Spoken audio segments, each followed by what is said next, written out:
Hey, ¿qué onda? Estás a punto de ver el primero de 8 videos donde voy a estar haciendo cortas biografías de los padres de la iglesia. Entonces, lo que quiero hacer es que la gran mayoría de personas de la antigüedad se sabe muy poco de su vida y se sabe muchísimo más acerca de sus enseñanzas, porque lo que más ha sobrevivido todo el tiempo son sus escritos teológicos. Quizá en algún momento voy a hablar acerca de la teología de aquellas personas, pero quiero enfocarme en las biografías de estas personas. La persona de la cual voy a hablar hoy es Policarpo y no hay mucho, entonces me voy a enfocar en este video mayormente en todo lo que sucedió alrededor del tiempo de la muerte de Policarpo, la actitud que tenían los cristianos hacia la muerte y morir como un mártir. Y a partir del próximo video ya va a haber muchísimo más información específica a la persona de la cual estemos hablando. Espero que disfrutes esa serie y te dejo con el video. ¿Qué harías si supieras que solamente te queda una hora de vida? Creo que esa es una suposición que seguido hacemos. Nos imaginamos, ¿qué haría yo si supiera que me queda un día para vivir? ¿Qué harías si supieras que te queda una hora de libertad? Tengo un amigo que tuvo COVID y estuvo muy grave y hace unos días estaba hablando con él porque lo entubaron. Y cuando recién inició la pandemia, la cantidad de personas que eran entubadas y sobrevivían era mínima. Dependiendo del lugar, era entre el 80 y el 95% de la gente que era entubada fallecía. Y ese amigo, quizá malamente, antes de ser internado al hospital, empezó a leer ese tipo de cosas. Y él, estando ahí en la zona COVID, le tocó ver a gente que las entubaban y al día, a los 2 días fallecían. Decía que les tocó verlos convulsionarse ahí entubados y morir.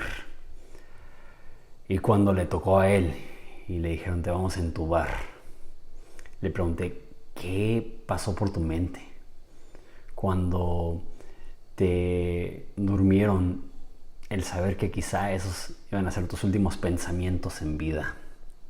Y literal, el estarlo hablando fue tan intenso que los dos estábamos temblando. Y él dijo, yo lo único que podía hacer era pensar en mi esposa, pensar en mi hijo. Y qué fuerte saber que te queda una hora de vida.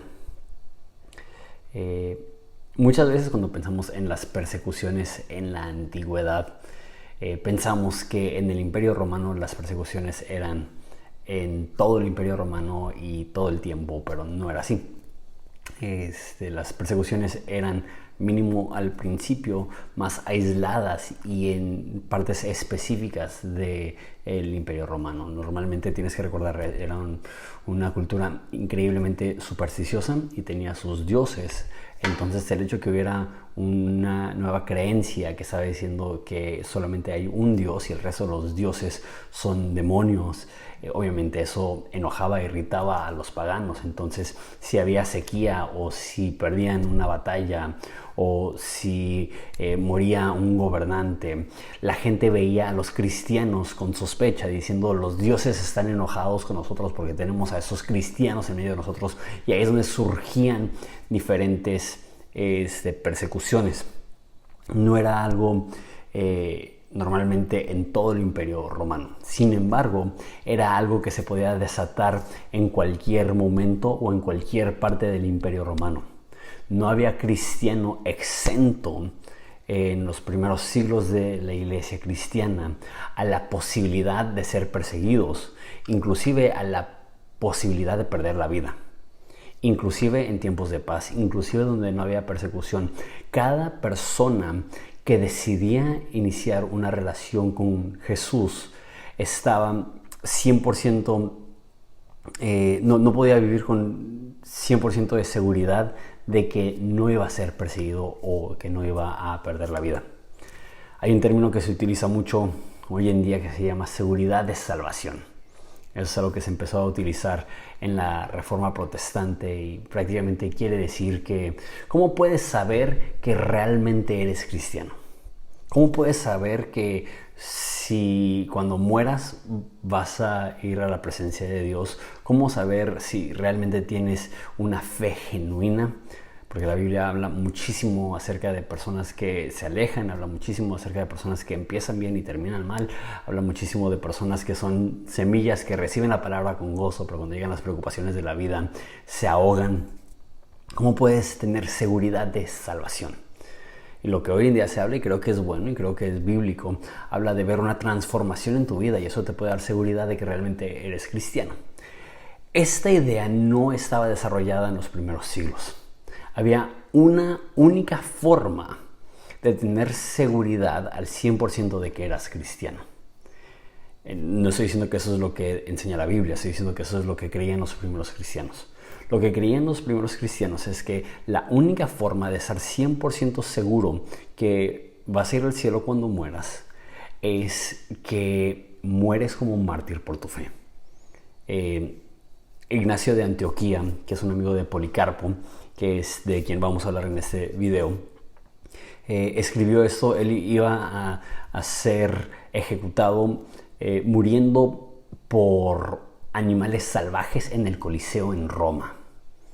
Escribió esto a la epístola de Ignacio a los Efesios. Dice: confiando que por sus oraciones se me permita pelear con las bestias en Roma, para que siendo mártir pueda convertirme en un discípulo de aquel que se entregó a nosotros como una ofrenda y sacrificio a Dios. También dice Ignacio a la iglesia en Roma: permítanme ser comida para las bestias salvajes. Un segundo ahí. Ignacio escribe a Roma porque tiene miedo que las personas van a intentar prevenir la muerte de Ignacio, que van a intentar usar palancas y asegurarse de que no muera Ignacio. Él dice: permítanme, no me lo impidan. Una vez más, esto es Ignacio en su epístola a los romanos. Permítanme ser comida para las bestias salvajes. Ellos serán el instrumento para que pueda llegar a Dios. Yo soy el trigo de Dios. Dejen que sus dientes me muelan para que pueda ser pan puro de Cristo. Anímales para que sean mi tumba, y que no permanezca nada de mi cuerpo, para que cuando duerma ya no moleste a nadie. Entonces verdaderamente seré un discípulo de Cristo. ¿Qué es lo que está diciendo Ignacio? Verdaderamente seré un discípulo. Dice en Romanos y en su carta de Efesios, dice que cuando sea mártir me voy a convertir en un discípulo. Es imposible escuchar algo así y no ser motivado. Soy el trigo de Dios y los dientes me molerán para que pueda ser el pan puro de Cristo. Qué intenso saber que vas a morir con animales salvajes destrozando tu piel, y que lo puedas ver de alguna forma como analogía para presentarte como un sacrificio a Dios. Está muy intenso. Pero obviamente, al ver a personas así, los cristianos se inspiraban. Hay muchísimas historias, inclusive, de verdugos que veían cómo morían los cristianos y eran tan movidos que decidían ellos también seguir a Jesús y los ejecutaban en ese lugar. Hay una historia conocida en la historia de la iglesia donde la forma que hicieron matar a algunos cristianos es que había un lago congelado y los desvistieron y hicieron que se sentaran desnudos en el hielo del lago congelado, y ver cómo los cristianos sufrían con gozo, con perseverancia, con alegría, como Pablo y Silas cantando en prisión, hizo que uno de los verdugos, uno de los que estaban ahí supervisando eso, fuera tan movido a arrepentimiento que él fue y se sentó con ellos y murió junto con ellos. Obviamente era inspirador ver a alguien de la talla de Ignacio. Si no conoces a Ignacio, quisiera poder hacer un video también de Ignacio, pero lo que quiero hacer con estas series es que sean como biografías, y no hay nada que se sabe de la vida de Ignacio más que de dónde vivió, de qué manera murió, y hay mucho que se sabe acerca de lo que escribió, pero no quiero que esto sea con un enfoque de la teología de la gente, sino una mini biografía de la gente. Entonces, imagínate, alguien de la talla de Ignacio, que es conocido en todo el cristianismo, fue un discípulo de Juan. Él dice: déjenme morir. Yo quiero morir molido por los dientes de esos animales. Inspirador. El problema es que personas empezaron a llevarlo a un extremo, donde ellos querían ser ejecutados por su fe, porque esa era la forma que ellos podían saber sin ninguna duda que iban a tener vida eterna, que iban a poder estar en presencia de Dios para siempre. Pero ¿qué es lo que pasaba? No solamente era matarlos. En la antigüedad el castigo no era la muerte. Hoy en día vemos morir como la consecuencia más grave de un crimen. Y no todos los países tienen condena de muerte, pero en los países que sí lo hacen a través de una inyección letal o algo así. En ese entonces la consecuencia de tus acciones era la tortura antes de la muerte. Intentaban hacer que tu muerte fuera lo más terrible posible. Y la Biblia habla de eso, y la historia de la iglesia habla de eso, las formas tan terribles que las personas morían. Una de las más aterradoras es que los colgaban de los tobillos boca abajo y los cortaban entre las piernas de arriba para abajo, dejando los órganos vitales hasta abajo para que eso no sufriera daño hasta el final y sintieras, sé que está bien denso hablarlo, pero eso es lo que estaban viviendo los cristianos, y llegaban y decían: yo quiero eso porque yo quiero tener seguridad. ¿Y qué es lo que pasaba? De repente veían a 2, 3 personas que le arrancaban los dedos, que le arrancaban los dientes, que los torturaban terriblemente. ¿Y qué es lo que hacían? Desistían. Negaban a Jesús. Decían: no, siempre no, César es Señor, déjame quemar incienso a César, porque eso es lo que intentan hacer. Y sé que todavía no llego a la historia porque siento que todo esto es súper importante. Lo que los romanos querían hacer la mayoría del tiempo no era matar a las personas, era hacerlo lo más fácil posible para que las personas negaran su fe y así pudieran desanimar a los demás cristianos. Entonces lo único que tenías que hacer era decir: César es Señor, y tomar un poco de incienso y quemarlo enfrente de una estatua de César. Era todo. Y si hacías eso, podías seguir viviendo como si nada hubiera pasado. Imagínate la tentación para los cristianos de cruzar los dedos y decirle: César es Señor, y ya se libran. Para los cristianos el honor más grande era morir por Cristo. Y la desgracia y la deshonra más grande que podían hacer las personas era renunciar su fe públicamente. No había algo más vergonzoso para los primeros cristianos que ser torturado y, en vez de morir una muerte noble como mártir, negar tu fe y negar a Jesús. ¿Por qué les digo esto? Porque todo esto nos pone la escena de la muerte más conocida del segundo siglo, que se conoce como el martirio de Policarpo. Hay 2 razones por las cuales Policarpo es famoso. De hecho, es famosísimo. Personas que no conocen bien la historia de la iglesia han escuchado muchas veces el nombre de Policarpo. ¿Quién fue Policarpo? La primera razón que Policarpo es famoso es porque fue el discípulo más conocido de Juan el Apóstol. Y no solamente fue discípulo, sino que pasó muchísimo tiempo con él. Hay algunas personas que lo ponen alrededor de 15 años. Juan mismo fue quien lo puso como pastor en Esmirna, entonces había una relación muy, muy, muy cercana. Entonces es famoso por eso, por su relación con Juan el Apóstol. Y número 2, es famoso también porque se escribió un recuento de su muerte de un testigo ocular. Alguien que estaba ahí registró cómo murió Policarpo. Y es el registro más antiguo, aparte de la historia de Esteban, en el Nuevo Testamento. Hay muchos registros. Tal persona murió en tal provincia y es todo lo que hay. Pero tanto en la historia con Esteban como en la historia de Policarpo nos narra toda la historia De hecho, yo que escucho audiolibros, es como 15 minutos para leerlo, no sé cuántas palabras, pero es un recuento con muchos detalles de cómo murió Policarpo. Y es algo que se ha transmitido en el libro de los mártires de Fox, que es uno de los, creo que top 10 de los libros más vendidos de todo el tiempo, de todos los tiempos en inglés. Una de las primeras historias que da es la muerte de Policarpo.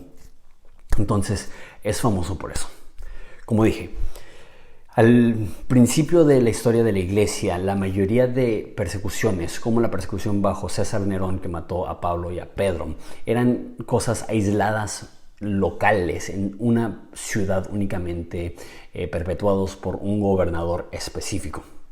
Eso cambió alrededor del tiempo de Marco Aurelio.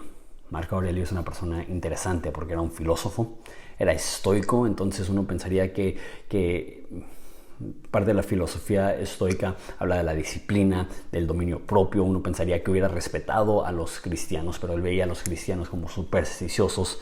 Él adoraba a los dioses, entonces veía las cosas malas que sucedían como las consecuencias de que el cristianismo estuviera creciendo en su reino. Y él fue uno de los primeros emperadores que hizo una sentencia nacional en todo el Imperio Romano para perseguir, encarcelar y matar a cristianos. Eusebio, que les voy a hablar más de Eusebio en otro video, también voy a hacer un video de él. Él es el historiador que escribió la primera historia de la iglesia.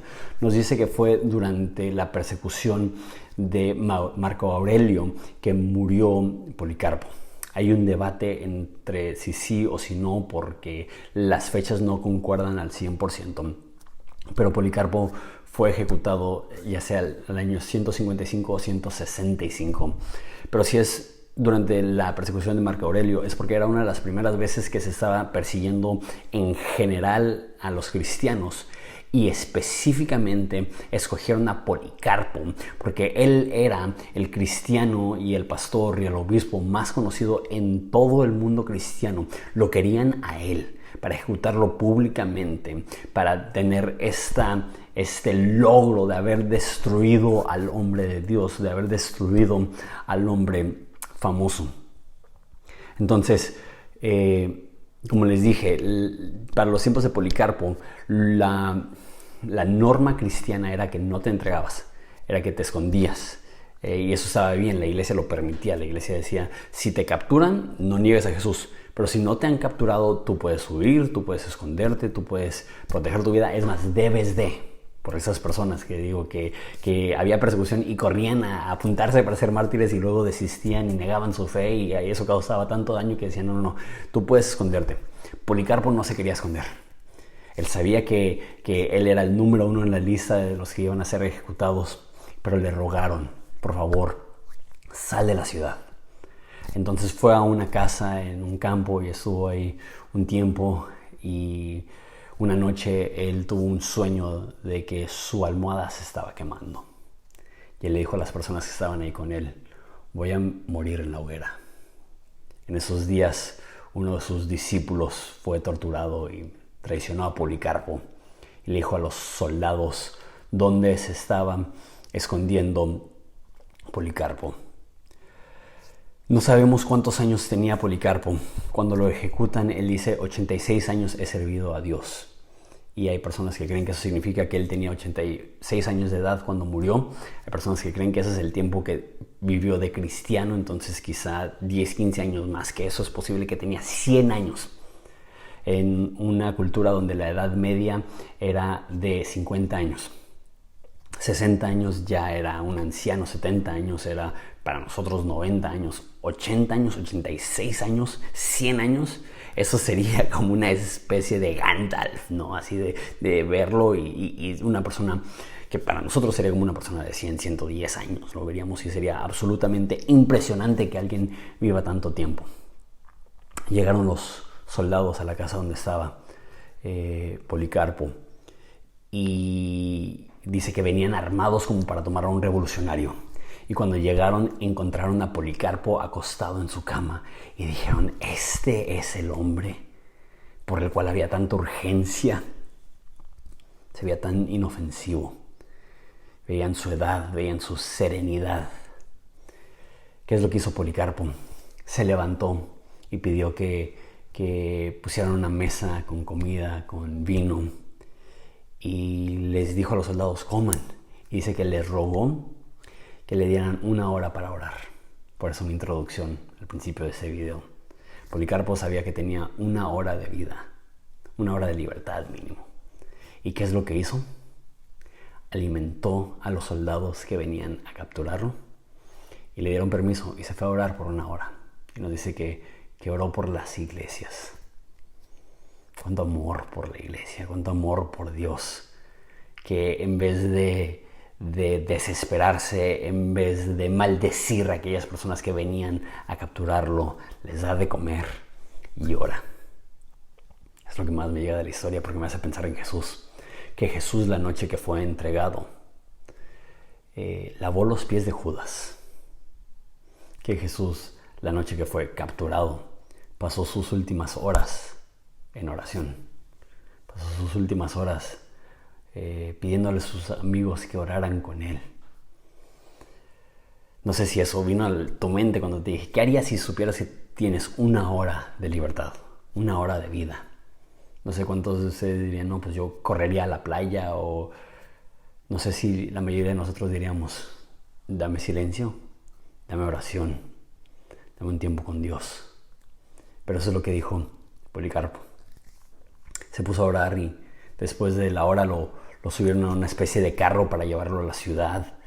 Y habían alistado el teatro y estaba lleno de personas. Se cree que 10, 12, 15 mil personas, así era una ciudad principal, estaban en el teatro. Cuando sale del carro, empujan brutalmente a Policarpo. Imagínate, un hombre de 86 años, lo empujan al piso.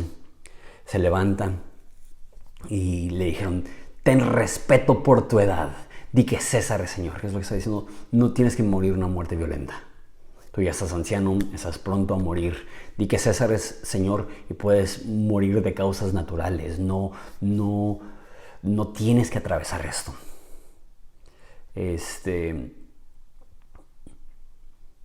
Y se rehusó a decir César es Señor. Entonces lo llevaron al teatro y dice que había tanto ruido que nadie podía escuchar lo que estaba sucediendo. Había muchísimo ruido. Imagínate la escena: 12,000 personas gritando, enojados. De hecho, lo llamaban el maestro de toda Asia, que viene a destruir nuestros ídolos. Es lo que decían muy parecido a lo que decían de Pablo.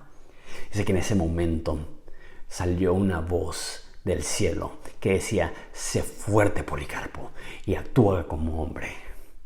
Y que cuando salió esa voz del cielo hubo un silencio y el verdugo le dijo: te dejo ir, solamente di fuera con los ateos.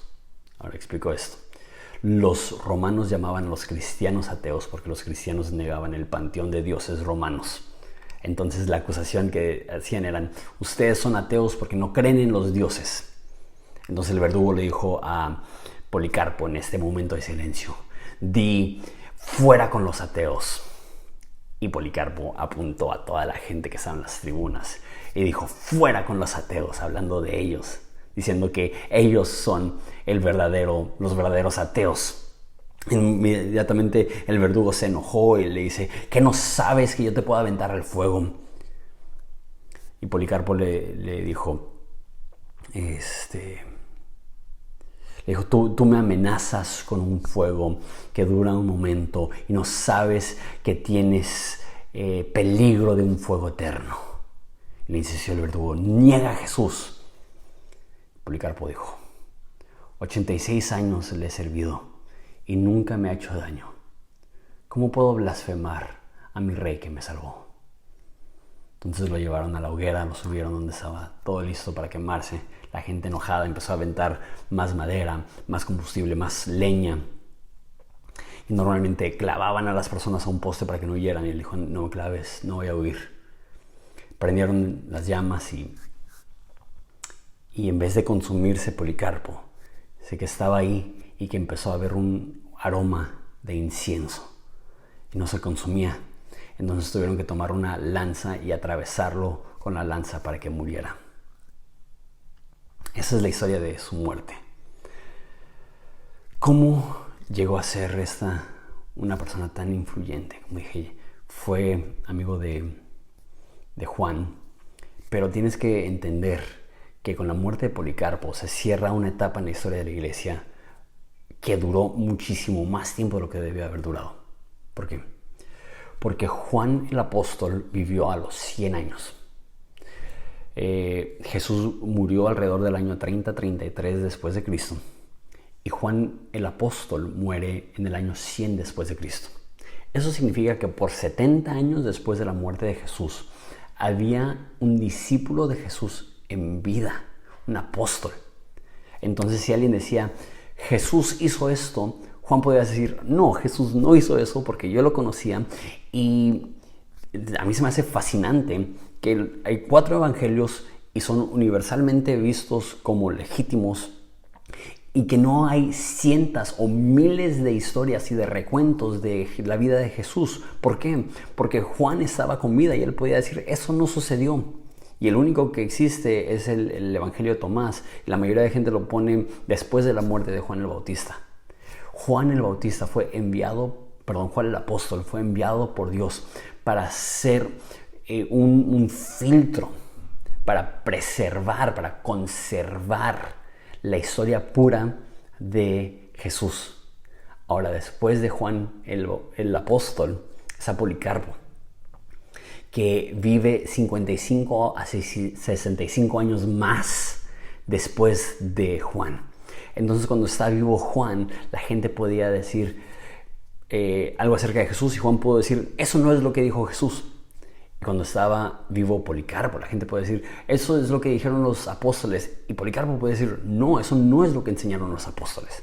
Policarpo daba un filtro donde había alguien en vida por décadas después de la muerte de los apóstoles que podía dar fe de qué es lo que enseñaban los apóstoles. De hecho, hay una historia, Ireneo lo relata, de que habían 2 maestros, falsos maestros, que estaban agarrando mucho auge en Roma. Eran Valentino y Marción. Valentino era un gnóstico y Marción tenía una idea de que el Dios del Antiguo Testamento era un Dios violento y malo y de juicio, y el Dios del Nuevo Testamento es un Dios de gracia y de amor, y que Jesús vino para derrotar al Dios del Antiguo Testamento. Y Valentino, que dije que es un gnóstico, los gnósticos ya saben desde los tiempos de Juan, y ellos enseñaban que Jesús no era realmente humano porque lo físico es malo. Entonces estaban esas 2 personas, y Policarpo escribió y dijo lo mismo que Juan, que negar que Jesús vino en la carne es el espíritu del anticristo. Y dice la historia que cuando llegó a Roma, que Marción se le acercó y le preguntó si sabía quién era. Y Policarpo le respondió, sí, tú eres el primogénito de Satanás. Entonces, con Policarpo había este filtro, este defensor de la teología apostólica, este defensor de lo que enseñaban los apóstoles, este defensor. Y creo que Dios lo hizo así a propósito, darnos desde la muerte de Jesús 120 años. Imagínate, en México hace 120 años fue antes de la Revolución. Imagínate tener 2 personas que vinculan nuestro tiempo a los tiempos desde antes de la Revolución Mexicana. Es un regalo. No se sabe mucho más allá de la historia de Policarpo. Se sabe que desde joven era amigo y discípulo de Juan, que Juan mismo lo puso como obispo de la iglesia en Esmirna. Se sabe que viajó a Roma a pelear en contra de los falsos profetas. Se sabe que fue amigo de Ignacio de Antioquía. Se sabe que escribió una carta a la iglesia en Filipos que se llama la Epístola de Policarpo a los filipenses. Y se sabe con muchísimo detalle su muerte. Esa es la historia de Policarpo. El impacto de Policarpo, que una persona como Esteban refleja a Jesús, que así como Esteban lo ves y es una historia muy similar a la de Jesús, no le tomes en cuenta sus pecados, es Esteban. Así Policarpo alimenta a aquellos que lo llegan a encarcelar, ora en sus últimos momentos y al morir fue un aroma agradable para Dios, un incienso de un sacrificio vivo. Gracias por tomarte el tiempo de ver este video. Intento no hacer mención de esto todos los videos, pero estos videos que son un poco más elaborados y largos, mencionar las formas que puedes apoyar ese canal. Uno, ayuda muchísimo, más de lo que te imaginas, compartirlo, hacer una historia en Instagram, publicar el link en Facebook ayuda muchísimo. También si le dejas like y dejas un comentario ayuda mucho con el algoritmo para que YouTube pueda ver que es algo que le está interesando a la gente. Y hay dos formas más que puedes apoyar a mi familia, no solamente el canal. Uno es que hay un link para una suscripción a Audible. Es un mes gratis y 2 libros que puedes bajar. Puedes cancelar tu suscripción y quedarte con esos 2 libros y no pagar nada. Y cada vez que haces eso me da una pequeña comisión Audible. Y también tengo una marca de lentes. Son lentes muy chidos. El link está en la descripción, pero es lentesfan.com. Gracias por tu tiempo.